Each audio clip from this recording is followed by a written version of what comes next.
हाँ जी नमस्कार, आप सभी का बहुत बहुत स्वागत है। हमारे इस क्लास में टॉपिक अपना शुरू होने वाला है विधानसभा से, प्रमुख रूप से राजस्थान की विधानसभा से स्टार्ट। अपने राजस्थान का विधानसभा ये रहने वाला है टॉपिक, ठीक है। तो विधानमंडल का उल्लेख आपको पता है भारतीय संविधान में कहाँ किया गया है? तो भारतीय संविधान के भाग 6 में आपके प्रमुख रूप से विधानमंडल का है जो उल्लेख करके रखा है। अनुच्छेद वाइज बात करें तो अनुच्छेद वाइज 168 से लेकर आपके 212 तक ये प्रमुख रूप से यहाँ पर विधानमंडल का आपके उल्लेख करके रखा है, ठीक है। तो विधानमंडल का उल्लेख आपके कहाँ करके रखा है? भाग 6 अनुच्छेद 168 से लेकर 212 तक। 168 अनुच्छेद क्या करता है कि प्रत्येक राज्य में एक विधानमंडल होगा जो राज्यपाल तथा कुछ राज्यों में 2 सदनों तथा शेष राज्यों में क्या है, एक सदन से मिलकर होगा। और प्रत्येक राज्य में विधानमंडल में 2 सदनों का होना आवश्यक नहीं है। तो प्रमुख रूप से आपके जब विधानमंडल की बात आती है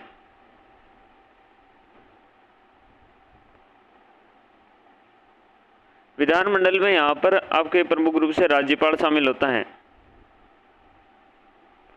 राज्यपाल के साथ ही साथ इसमें शामिल होता है विधानसभा। लेकिन कुछ आपके राज्य हैं, 6 ऐसे राज्य हैं जिसमें क्या है, आपके विधान परिषद है।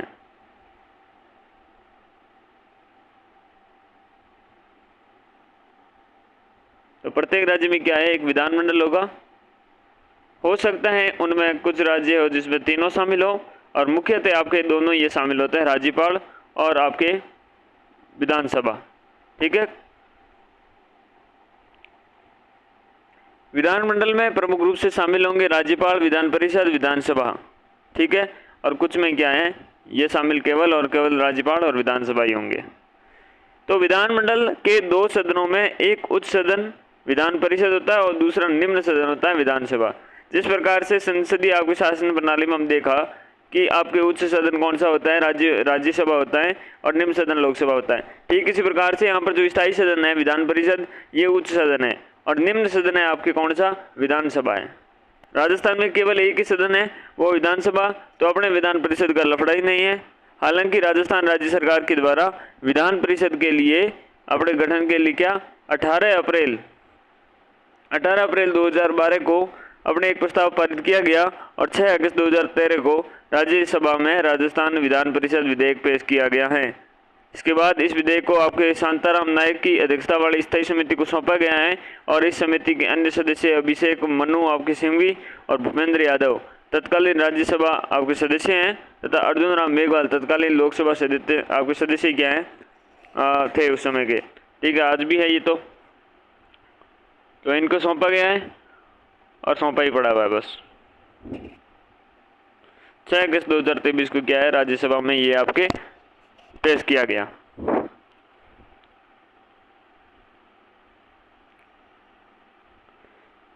तो बात करें विधान परिषद की, तो 168 में क्लियर हो गया ना कि प्रत्येक राज्य का एक विधानमंडल होगा, ठीक है, जो राज्यपाल और कुछ राज्य में 2 सदनों और शेष राज्यों में एक सदन से मिलकर बना होगा। प्रत्येक राज्य में विधानमंडल में 2 सदनों का होना आवश्यक है नहीं है। फिर 169 आपकी कहता है विधान परिषद का सर्जन या आपके उत्साधन। 169 ये बात करता है विधान परिषद की।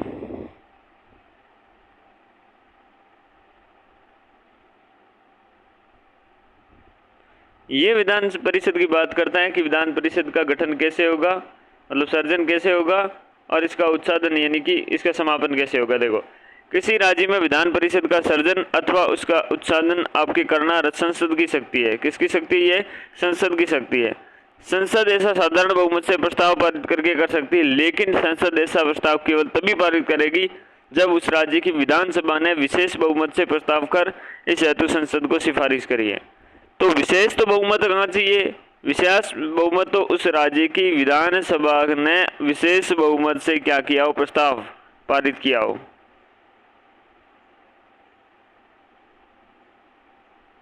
ये प्रस्ताव पारित करने के बाद ही साधारण बहुमत के द्वारा संसद है प्रस्ताव पारित करके क्या कर सकती है, आपके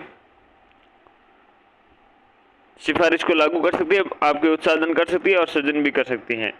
रोचक तथ्य में क्या है, भारतीय संविधान के अनुच्छेद 169(3) के अनुसार आपके अनुच्छेद 169 के तहत विधान परिषद के सर्जन और उत्साधन से संबंधित कोई भी विधि अनुच्छेद 368 के तहत आपके संविधान संशोधन की श्रेणी में नहीं आती। और जो भी ये प्रमुख रूप से है, ये 368 के अंतर्गत नहीं आएगी। जो सर्जन का काम है, उत्साधन का काम है, 169(3) के अनुसार क्लियर किया गया है कि 169 के तहत विधान परिषद के सर्जन और उत्साधन की संबंधित कोई भी विधि है, ये आपके 368 के तहत संविधान संशोधन की श्रेणी में नहीं आएगी। ठीक है, तो ये बात 168 और 169 के अंतर्गत निकल के आती है। फिर हम बात करते हैं विधान परिषद का गठन। 171 के अंतर्गत 171 के अंतर्गत आपकी विधान परिषद में अधिकतम सदस्य संख्या है और उस राज्य की विधान सभा की कुल सदस्य संख्या की क्या है, 1/3 के बराबर हो सकती है। और जबकि न्यूनतम सदस्य संख्या कितनी हो सकती है, 40 हो सकती है। तो विधान परिषद में अधिकतम सदस्य संख्या उस राज्य की विधानसभा की कुल सदस्य संख्या के 1/3 और न्यूनतम कितनी, 40। तो विधानसभा है, विधानसभा कि अधिकतम कितनी हो सकती है, 1/3। ठीक है, और न्यूनतम कम से कम भाई 1/3, अगर 40 से नीचे है तो 40 वाले आपके क्राइटेरिया शामिल किया जाएगा। ठीक है ना। ये विधान परिषद का गठन 171 के अंतर्गत बात करता है। और 7वें संविधान संशोधन अधिनियम 1956 के द्वारा विधान परिषद की सदस्य संख्या का 1/4 के स्थान पर 1/3 का प्रावधान किया गया। तो पहले कितना था, 1/4 था, विधानसभा के 1/4 का प्रावधान था। लेकिन 7वां जो संविधान संशोधन आया 1956 में, उसमें क्या किया गया, आपके ये 1/3 कर दिया गया। भारत में वर्तमान में 6 राज्यों में विधान परिषद है। ठीक है, 6 राज्यों में क्या है, विधान परिषद है। और इनमें देखिए प्रमुख रूप से उत्तर प्रदेश है।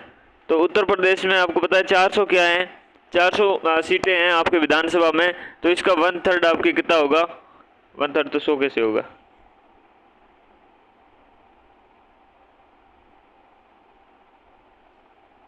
अच्छा अधिकतम हो सकती है ना, होनी अनिवार्य नहीं है। ठीक है, न्यूनतम 40 होनी चाहिए।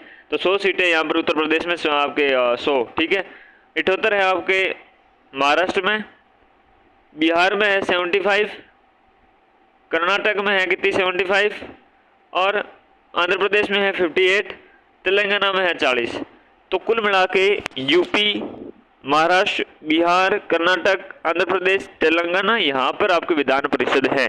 पहली बात तो आपको ये क्लियर होना चाहिए कि यूपी, महाराष्ट्र, बिहार, आंध्र प्रदेश, कर्नाटक, तेलंगाना, यहाँ पर तो आपकी क्या प्रमुख रूप से विधान परिषद है। 100 सीटें, सर्वाधिक सीटें आपकी विधान परिषद की यूपी की हैं, महाराष्ट्र की 78 है, 75 बिहार और आपके कर्नाटक की है, आंध्र प्रदेश की 58 है और सबसे कम तेलंगाना की 40 है। ठीक, राजस्थान में विधानसभा की वर्तमान सदस्य संख्या कितनी है, 200 है। अतः प्रस्तावित आपके विधान परिषद की अधिकतम सदस्य संख्या 66 होगी।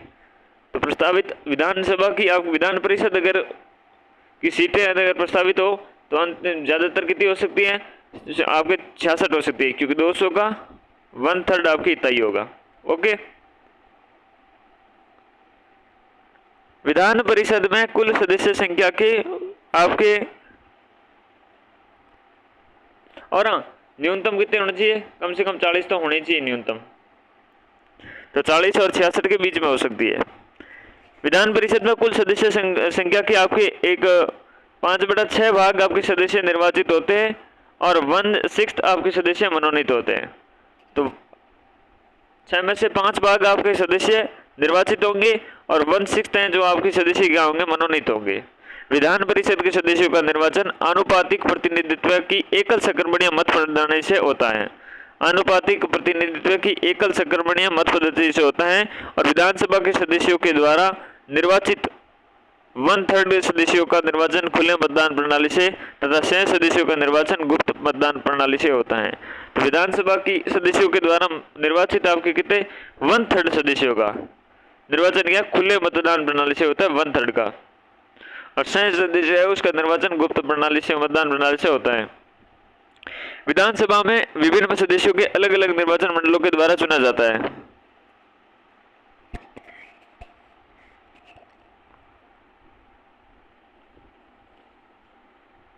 1/3 आपके सदस्य होते हैं विधानसभा के सदस्यों के द्वारा चुने जाते हैं। 1/3 सदस्य आपके चुने जाते हैं कहाँ से? स्थानीय जो निकाय हैं, संसद द्वारा जो निर्धारित हैं, उनके द्वारा, स्थानीय जो निकाय हैं उनके द्वारा चुने जाते हैं। तो 1/3 हो गए आपके। और 1/12 सदस्य हैं, 1/12 सदस्य आपके स्नातकों के द्वारा 3 वर्ष का जो अनुभव रखते हैं उनके द्वारा। और 1/12 सदस्य आपके माध्यमिक शिक्षा तथा उससे उच्च स्तर के 3 वर्ष का अनुभव प्राप्त शिक्षकों के द्वारा चुना जाता है। तो 1/3 आपके विधानसभा सदस्य, 1/3 आपके स्थानीय निकायों के द्वारा जो संसद के द्वारा चुने जाते हैं, मतलब निर्धारित हैं, 1/12 स्नातकों द्वारा, 1/12 आपके माध्यमिक शिक्षा तथा उच्च स्तर के 3 वर्ष का अनुभव प्राप्त शिक्षक के द्वारा, और 1/6 आपके क्या है? राज्यपाल के द्वारा मनोनीत किए जाते हैं।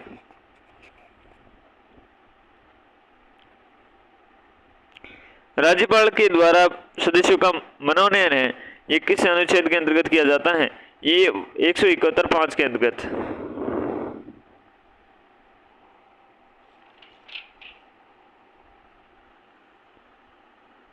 विधान परिषद का गठन 171 में देखा था हमने, विधान परिषद का सृजन और उत्पादन 169 में देखा था। ठीक है। और 1/6 सदस्यों का राज्यपाल मनोनयन करता है विधान परिषद में जिन्होंने साहित्य, विज्ञान, कला, सहकारिता या समाज सेवा में उल्लेखनीय कार्य किया है। कार्यकाल के बारे में बात करते हैं तो 172 में कार्यकाल की बात करता है। 172 इंपॉर्टेंट है। 172 कार्यकाल की बात करता है।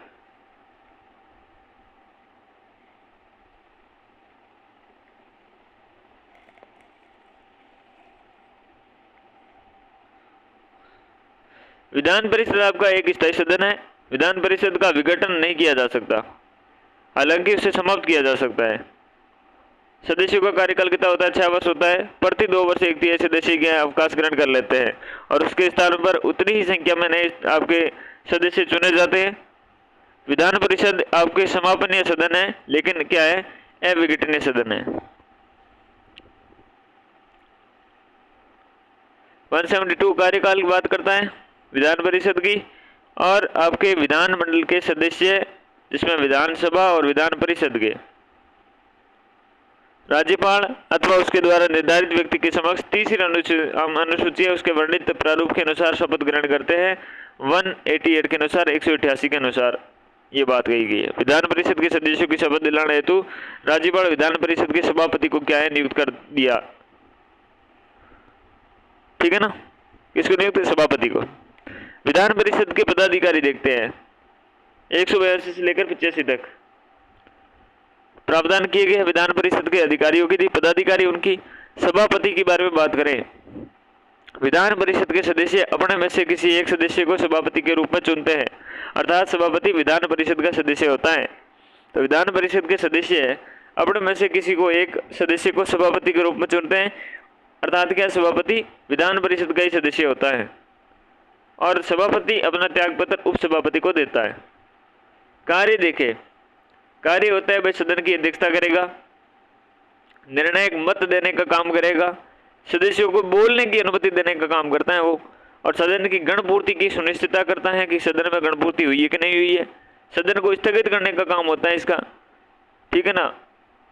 विधान परिषद के सदस्यों के दल बदल संबंधी जो अयोग्यता है, उससे संबंधित जो विवाद है उसका निर्णय करना।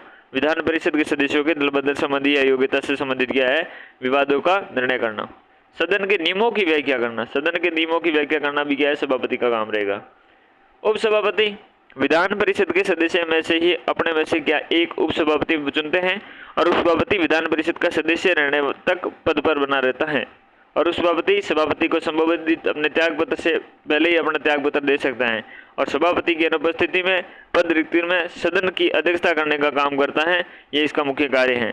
सभापति और उपसभापति को 14 दिन के पूर्व सूचना के आधार पर पेश किए गए पद से हटाने के प्रस्ताव को सदन के तत्कालीन समस्त सदस्य संख्या के बहुमत से आपकी क्या है पारित कर पद से हटाया जा सकता है। एक 14 दिन के पूर्व आपकी सूचना देनी पड़ेगी और तत्कालीन समस्त जो सदस्य संख्या के बहुमत से हटाया जा सकता है।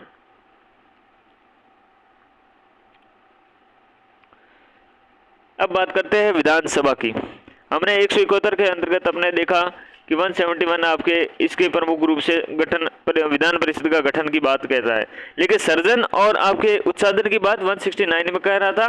गठन एक अलग चीज होती है जिसमें आपके प्रमुख ये बातें देखने को मिलती हैं कि किस किस चीज से मिलकर बना होता है, मतलब कितनी संख्या होती है, क्या चीज होती है, ठीक है ना। वहीं अगर बात करें गठन की 170 के अंतर्गत आपके गठन होता है विधानसभा की संरचना के बारे में हम बात करेंगे। विधानसभा की बात 170 में, 171 में विधान परिषद की बात, 168 में विधानमंडल की बात, 169 में विधान परिषद के गठन सर्जन या उत्साधन की बात। विधानसभा की संरचना देखिए,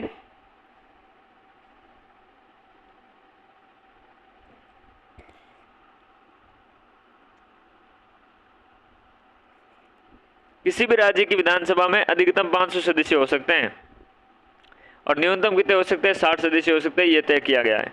तो विधानसभा में 500 से अधिक नहीं हो सकते, 60 से कम नहीं हो सकते। लेकिन संविधान के विभिन्न प्रावधानों के अनुसार कम जनसंख्या वाले राज्यों में विधानसभा की न्यूनतम सदस्य संख्या 60 से भी कम हो सकती है। जैसे आपकी गोवा में तो 30 ही है, तो नागालैंड में 46 है 371 के अनुसार, 371 6 के अनुसार सिक्किम में भी 30 है, 371 6 के अनुसार आपके 40 है मिजोरम में, अरुणाचल प्रदेश में 30 है अनुच्छेद 371 ज के अनुसार, और गोवा में 30 है किसके 371 ज के अनुसार। बात परिसीमन की करते हैं। अब आपके समान जनसंख्या के आधार पर निर्वाचन क्षेत्रों का सीमांकन करना क्या कहलाता है, समान जनसंख्या के आधार पर निर्वाचन करना परिसीमन कहलाता है। प्रत्येक राज्य को विभिन्न प्रादेशिक आपके निर्वाचन क्षेत्रों में इस प्रकार बांटा जाता है कि प्रत्येक निर्वाचन क्षेत्र की जनसंख्या और उस क्षेत्र को आवंटित सीटों का अनुपात पूरे राज्य में एक समान हो। किसी राज्य में 2 निर्वाचित आपके क्षेत्र हैं ए व बी, बांटा जाता है तो आपके ए क्षेत्र की जनसंख्या और ए क्षेत्र को आवंटित सीटें इज इक्वल टू बी क्षेत्र की जनसंख्या एंड बी क्षेत्र की आवंटित सीटें बराबर होनी चाहिए। यही बात करता है परिसीमन। इसकी न्यायिक समीक्षा नहीं की जा सकती। ये जो परिसीमन है, इस परिसीमन की न्यायिक समीक्षा नहीं की जा सकती। निर्णय आगामी विधानसभा पर लागू होते हैं, ठीक है ना, आगामी जो विधानसभा आती है उस पर लागू होते हैं। प्रत्येक जनगणना के बाद विधानसभा की कुल सीटों की संख्या तथा निर्वाचन क्षेत्रों का विभाजन संसद के द्वारा बनाए गए कानूनों के अनुसार निर्धारित प्राधिकारी और रीति के द्वारा पुनः आपको समायोजित किया जाता है, परंतु विद्यमान विधानसभा पर इसका प्रभाव नहीं पड़ता है और राष्ट्रपति आदेश द्वारा नए पुनः आपके समायोजन के प्रभावी होने वाले दिनांक तय करता है। कौन करता है? राष्ट्रपति आदेश के द्वारा नए पुनः समायोजन के प्रभावी होने की क्या दिनांक तय करेगा। जब तक 2026 के बाद होने वाली जनगणना के सुसंगठन आंकड़े प्रकाशित नहीं हो जाते तब तक क्या है, विधानसभा की सीटों की कुल संख्या 1971 की जनगणना के आधार पर बनी रहेगी और निर्वाचन क्षेत्रों का विभाजन है ये 2001 की जनगणना के आधार पर होगा। तो 2026 के बाद होने वाली जनगणना के सुसंगठित आंकड़े प्रकाशित नहीं होते तब तक आपकी क्या है, विधानसभा की सीटों की जो कुल संख्या है, विधानसभा की सीटों की कुल जनसंख्या कुल संख्या आपके 1971 की जनगणना पर आपके आधार पर ही बनी रहेगी। किसके आधार पर? 1971 के आधार पर विधानसभा की सीटों की कुल संख्या, ठीक है। और निर्वाचन क्षेत्रों का विभाजन है 2001 की जनगणना के आधार पर होगा। दोनों बात क्लियर हुई आपकी। सीटों की तो कुल संख्या 1971 में और निर्वाचन क्षेत्रों का विभाजन 2001 की जनगणना में। डन है। विधानसभा के निर्वाचन क्षेत्रों का परिसीमन भी वही परिसीमन आयोग करता है जो लोकसभा के निर्वाचन क्षेत्रों का परिसीमन करता है। तो विधानसभा के निर्वाचन क्षेत्रों का परिसीमन वही आपके परिसीमन आयोग करता है जो लोकसभा के निर्वाचन क्षेत्रों का परिसीमन करता है। भारत में अब तक 4 परिसीमन आयोग 1972, 1963, 1973 और 2002 में गठित हुए, जिनके अधिनियम 1972, 62, 72 और 2002 आए हैं, ठीक है ना। 52 के लिए 52, 63 के लिए 62, 72 के लिए 72, 2002 के लिए 2002। 42वें संविधान संशोधन 1976 के द्वारा सीटों के आवंटन हेतु 1971 की जनगणना को निर्धारित कर दिया गया और 2000 ईस्वी तक। फिर 84वें संविधान संशोधन अधिनियम आया 2001 के द्वारा सीटों के आवंटन हेतु 2026 ईस्वी तक आपकी क्या 1971 की जनगणना की निर्धारित कर दिया गया। क्या है, सीटों के आवंटन के लिए 1971 की जनगणना को निर्धारित किया गया। पहले तो 42वें संविधान संशोधन के द्वारा 1976 में आया, जो 2000 ईस्वी तक आपके तय किया गया। फिर 84वें संविधान संशोधन आता है 2001 में, ये भी कहता है 2026 तक यही रहेगा, लेकिन यह प्रावधान किया गया कि निर्वाचन क्षेत्रों का परिसीमन, जो निर्वाचन क्षेत्र है उसका परिसीमन 1991 की जनगणना के आधार पर किया जाएगा। ये कब 84वें संविधान संशोधन आया 2001 के आधार पर। फिर 87वां आपके संविधान संशोधन आता है 2003 में, ये परिसीमन है तो आपके 2001 की जनगणना को क्या निर्धारित करता है। बात क्लियर हुई ना आपके? फिर ठीक है। सर्वाधिक विधानसभा आपकी सीट कितनी है? 19 है। कहां पर है? जयपुर में। और सबसे न्यूनतम कहां पर है? प्रतापगढ़ और आपके जैसलमेर में 2-2 है। ठीक है ना, ये फैक्ट याद रखना है आपको दोनों। राजस्थान विशेष के बारे में बात करें कि वर्तमान में कितनी आपकी सीटें हैं? वर्तमान में 200 सीटें हैं। अच्छा, 200 सीटें, बढ़िया बात है। तो और क्या चाहिए? और चाहिए कि हमें बताओ कि पहले में कितनी थी। तो राजस्थान सदस्य संख्या में प्रथम में आपके 160 थी और एक से अलग से आपके जो अजमेर वाला सीन था वहां पर 30 वाली एक अलग थी, तो 160 + 30 था। द्वितीय आपकी जो विधानसभा आई उसमें 176 सीटें हो गई थी। ठीक है, तीसरे में मैं कंटिन्यू रहा। चौथे में कितनी आई? 184 हो गई थी। और छठे में जाकर ये आज की वर्तमान संख्या 200 आ गई थी। तो पहले में 160 + 30 अलग से, दूसरे में आपकी 176, चौथे में 184 एंड छठे में आपके 200 बन गई थी। प्रथम विधानसभा में कुल सदस्य संख्या 160 थी, जबकि अजमेर मेरवाड़ा के लिए आपके पृथक 30 सदस्यों की क्या थी? विधानसभा थी, जिसे धारा सभा के नाम से जानते थे। 1 नवंबर 1956 को अजमेर मेरवाड़ा विलय की धारा सभा के 30 सदस्यों को शामिल कर दिया गया, जिससे विधानसभा सदस्यों की संख्या कितनी होगी? 190 होगी। तो 190 होगी, ठीक है। तो दूसरे में 176 कैसे होगी? तो क्या हुआ कि द्वितीय विधानसभा के चुनाव से पूर्व विधानसभा सीटों की संख्या का परिसीमन कर दिया गया और इसके कारण से 190 से घटाकर कितनी होगी? 176 हो गई। समझ गई यही बात? वरना 190 थी लेकिन परिसीमन हो गया और 190 से 176 हो गई। फिर चौथी विधानसभा के चुनाव से पूर्व द्वितीय परिसीमन का कारण विधानसभा की सदस्य संख्या 184 हो गई। फिर छठवीं विधानसभा चुनाव से पूर्व तृतीय परिसीमन के कारण क्या हुआ? सीटें हो गई 200। तो 200 184 2 आपके दूसरे परिसीमन की, तीसरे परिसीमन छठा विधानसभा से चुनाव से पहले हुआ जिसमें 200 हो गई और जो यह वर्तमान तक आपकी क्या है? यथावत है। ओके, विधानसभा में आरक्षण की बात कही गई है कि नहीं कही गई है? कही गई है, 332 के अनुच्छेद में कही गई है। कैसा आरक्षण है? विधानसभा में SC और ST के आरक्षण की प्रदान किया गया है। अच्छा हाँ, तो SC व ST के आरक्षित सीटों की संख्या राज्यों की जनसंख्या में SC और ST की क्या जनसंख्या के अनुपात में होता है। ये अच्छी बात है। वर्ष 2002 में राज्य की लोकसभा और विधानसभा की सीटों के पुनर्गठन के लिए जस्टिस कुलदीप सिंह अध्यक्षता में परिसीमन आयोग की गठित किया गया। भाई 2002 में राज्य की जो लोकसभा और विधानसभा की सीटों के पुनर्गठन के लिए जस्टिस कुलदीप सिंह की अध्यक्षता में परिसीमन आयोग गठित किया गया और इस आयोग की सिफारिश पर राजस्थान में अनुसूचित जाति की 34 तथा अनुसूचित जनजाति की 25 सीटों को विधानसभा में आरक्षित की गई।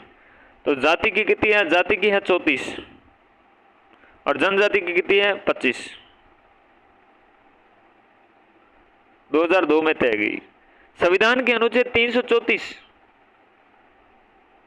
में अपने राज्य विधानसभा में अनुसूचित जाति और जनजाति व आंग्ल भारतीयों के लिए स्थानों के आरक्षण से संबंध में समय सीमा का प्रावधान किया गया है। इसमें आपके समय समय पर संशोधन करके इस समय का सीमा को बढ़ाया गया है। किस 334 के अंतर्गत? ठीक है ना। आरक्षण किसमें? विधानसभा में 332 के अकॉर्डिंग है। 34 अनुसूचित जाति को है, 25 आपके अनुसूचित जनजाति को है, 34 और 25 याद रखना है आपको। मूल संविधान में इस अवधि की आपके संविधान लागू होने के 10 वर्ष तक आपकी क्या है? निर्धारित की गई थी। कितने? 10 वर्ष आपके निर्धारित की गई थी। ओके, 8वां संविधान संशोधन आया 1959 में और इसके द्वारा अगले 20 वर्ष के लिए कर दी गई। फिर 23वां संविधान संशोधन आया 1969 में, उसने कर दी 30 वर्ष के लिए। फिर 45वां आया 1980 में, इसने कर दी 40 वर्ष के लिए, आगे बढ़ा दी। 62वां आया वो 1989 में, इसने 50 वर्ष के लिए कर दी। फिर 79वां आया 1999 में आया, 60 वर्ष के लिए कर दी। 95वां आया 2009 में आया, इसने 70 वर्ष पर आपके निर्धारित की गई। ठीक इसी प्रकार से 104वां संविधान संशोधन आया आपके, इसने क्या है 2019 द्वारा SC व ST के लिए आरक्षित की अवधि संविधान के लागू होने से 70 वर्ष के स्थान पर 80 वर्ष कर दिया गया है, परंतु आंग्ल भारतीय समुदाय के लिए इस अवधि को नहीं बढ़ाया गया है और राज्य की विधानसभा में आंग्ल भारतीय समुदाय के सदस्यों को मनोनीत करने की प्रावधान है, ये कर दिया गया है, आपके निष्प्रभावी हो गया है। अनुच्छेद 332 क्या के बारे में बात करें तो ये राज्य की विधानसभा में महिलाओं के स्थान का आरक्षण की बात करता है। 332 में हमने ST और SC के आरक्षण की बात करी, लेकिन 332 क्या ये राज्यों की विधानसभा में महिलाओं के स्थानों के आरक्षण की बात करता है। एक संविधान संशोधन आया है, 106वां संविधान संशोधन 2023 की धारा 4 के द्वारा अंत स्थापित किया गया। प्रत्येक राज्य की विधानसभा में महिलाओं के लिए स्थान आरक्षित किए जाएंगे। ठीक है। अनुच्छेद 332 के तहत SC व ST के लिए आरक्षित सीटों का 1/3 भाग SC व ST से संबंधित महिलाओं के लिए आरक्षित होंगे। अनुच्छेद 332 के तहत SC व ST के लिए अपने आरक्षित सीटों का 1/3 भाग SC व ST से संबंधित महिलाओं के लिए आरक्षित होंगे। तो 1/3 का इसमें भी सिस्टम है। ठीक है ना। ये संविधान संशोधन कौन सा था? 106वां संविधान संशोधन अधिनियम था, 2023 में आता है। धारा कौन सी थी? आपके 4 धारा द्वारा स्थापित किया गया था। प्रत्येक राज्य की विधानसभा के प्रत्यक्ष निर्वाचन के द्वारा भरे जाने वाले स्थानों की कुल संख्या के 1/3 स्थान है महिलाओं के लिए आरक्षित किए जाएंगे। इसमें SC और ST के संबंधित महिलाओं को आरक्षित सीटें भी शामिल रहेगी। ठीक है ना। 324 का आपके इनमें बात करें तो ये महिलाओं के लिए स्थानों के आरक्षण का प्रभावी होना। देखो, महिलाओं के लिए आरक्षण 106वें संविधान संशोधन अधिनियम 2023 लागू होने के पश्चात होने वाली प्रथम जनगणना के सुसंगठित आंकड़ों के प्रकाशन होने के बाद प्रभावी होगा और ये प्रभावी होने के 15 वर्ष तक आपकी क्या है प्रभावी रहेगा। ठीक है ना। अभी तक प्रभावी नहीं हुआ क्योंकि आंकड़े अभी आने बाकी है। महिलाओं के लिए आरक्षित आपके स्थानों की आरक्षित रखने की तारीख का निर्धारण संसद के द्वारा किया जा सकता है। महिलाओं के लिए आरक्षित जो स्थानों की आरक्षित रखने की तारीख का निर्धारण कौन है? संसद के द्वारा किया जा सकता है। महिलाओं के लिए आरक्षण संसद विधि के अनुरूप क्या है? आपके चक्र अनुक्रम में लागू होगा। निर्वाचन देखें तो विधानसभा में सदस्यों का प्रत्यक्ष निर्वाचन होता है जो सार्वभौमिक आपके वयस्क मताधिकार के आधार पर होता है। तो निर्वाचन है ये विधानसभा में सदस्यों का प्रत्यक्ष निर्वाचन होता है जो आपके सार्वभौमिक वयस्क मताधिकार के आधार पर होता है और सदस्यों का निर्वाचन फर्स्ट पास्ट तथा पोस्ट सिस्टम से गुप्त मतदान प्रणाली से होता है। विधानसभा सदस्य प्रादेशिक प्रतिनिधित्व करते हैं तथा प्रत्येक निर्वाचन क्षेत्र का एक सदस्य होता है। तो निर्वाचन देखें तो निर्वाचन कैसे होता है? तो निर्वाचन होता है अपने विधानसभा में सदस्यों का प्रत्यक्ष निर्वाचन होता है। सार्वभौमिक मत से आपके जो वयस्क मताधिकार है 18+ वाले बच्चे लोग इनके वोट देते हैं। सदस्यों का निर्वाचन first the post the system से होता है, यानी कि पहले आओ पहले पाओ। जो 100 में से 51 पे पहुंच गया, नहीं ऐसा नहीं है वो एकल संक्रमण मतदान में होता है। यहाँ पर ये होता है 3 आपके जितने भी बंदे खड़े 80 वोट दिए तो आपके एक को मिले 40 तो दूसरे को मिले 40 तो वोट टाई हो गया।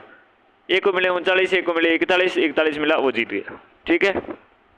विधानसभा सदस्य प्रादेशिक प्रतिनिधित्व करते हैं। प्रत्येक निर्वाचन क्षेत्र एक सदस्य होता है।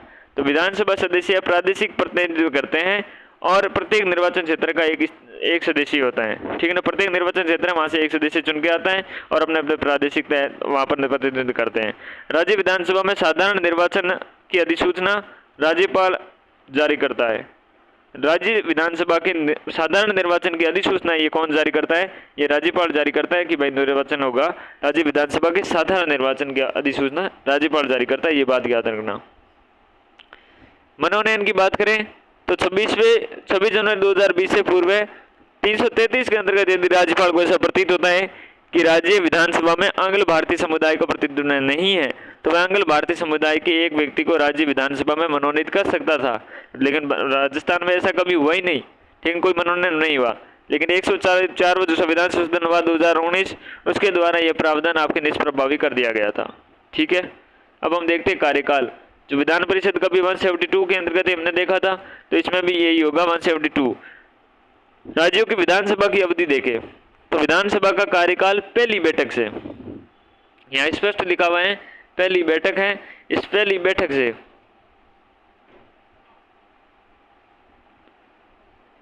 5 वर्ष तक निर्धारित होता है। और सदस्य स्पीकर अपने विधानसभा अध्यक्ष को संबोधित त्याग पत्र, अपना पद पहले भी छोड़ सकता है। अब सदस्य स्पीकर को, यानी कि जो विधानसभा अध्यक्ष है, उसको संबोधित त्याग पत्र से अपना पद पहले भी खाली कर सकता है। राज्यपाल के द्वारा मुख्यमंत्री की सलाह से विधानसभा के समय से पूर्व भी भंग किया जा सकता है, ये 174 में स्पष्ट रूप से लिखा हुआ है। राष्ट्रपति शासन लागू होने की स्थिति में मुख्यमंत्री की सलाह के बिना भी राज्यपाल क्या विधानसभा को भंग कर सकता है, राष्ट्रपति शासन लागू होने की स्थिति में।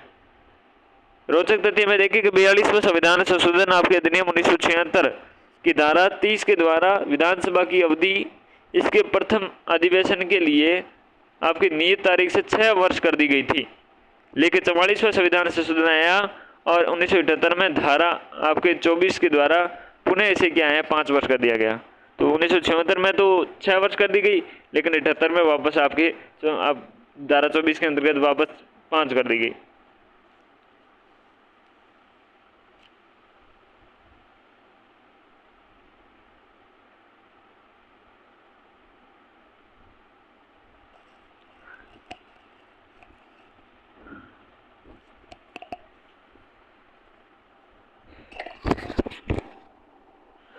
आगे का पार्ट अगली कक्षा में, तब तक के लिए नमस्कार।